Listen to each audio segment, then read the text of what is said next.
Hi, my name is Scott Marika. I am co-owner and operator of Grass Dairy and Uplands Cheese in Dodgeville, Wisconsin.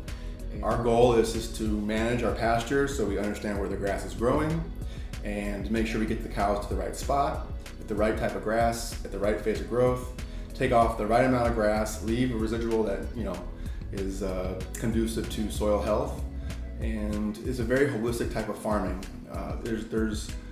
We're not pushing production. We're looking at multiple different aspects of our business, from social welfare to environmental welfare to animal welfare, in terms of how we represent our industry and our community.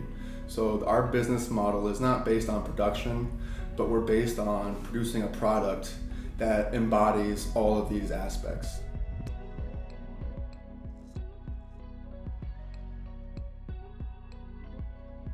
It's a fun way to farm, a great place to raise a family. It's at times very stressful, but equally there's moments where everything feels like it's worth it. Like, you can sit there, you can hear the cows ripping the grass, chewing their cud, and it's just a beautiful moment, and you just kind of feel it all. And I don't think anybody who eats our cheese can experience that exact same feeling. But I guess the hope is that by eating our cheese, you get as close to that as possible.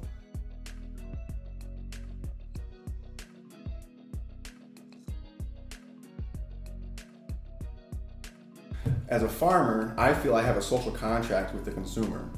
I will take care of my land and my cows for the betterment of the whole system, how it affects my community, how it affects my ecosystem. And my goal is to have an agreement with the consumer that says, okay, you pay me a fair price for my goods, I will do a top-notch job, to the best of my abilities, to make sure that my business and my dairy have a positive impact on my community, my employees, my cows, and my land. And ultimately, if that's the case, we have a brighter future for the dairy industry. So my hope is that we can create a system that shows farmers a way to have a better quality of life.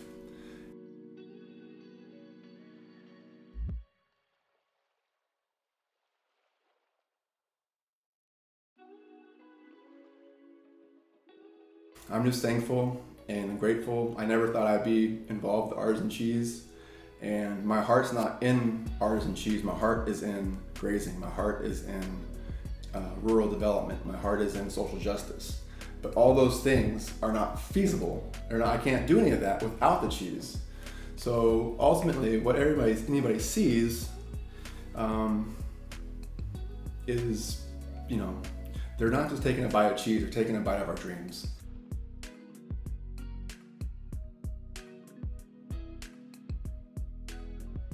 Ultimately, there's one question I've always had for myself as a dairy farmer, and it's, how many cows do you want to milk?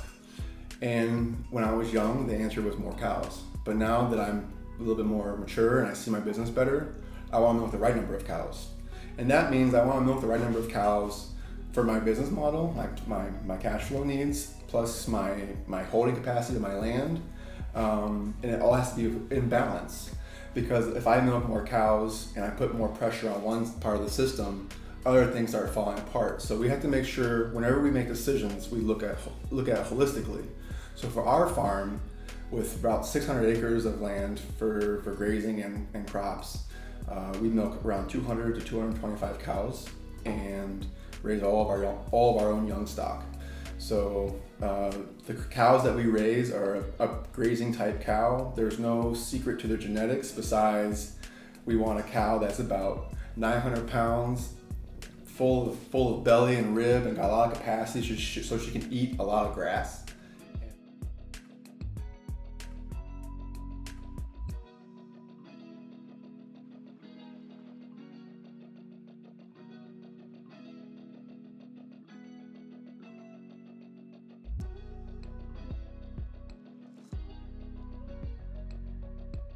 Our goal is to produce a system that is feasible for families, family run. There's lots of opportunity for us to transfer our business. If we have a successful business that makes a profit, we can entice young people back into farming. It doesn't have to be break your back to make a dime. You know, you can actually break your back and make $1. So I think ultimately, the cheese is a very small part of the puzzle. It's just the cash flow. The big part of the puzzle is how do we fix our rural communities?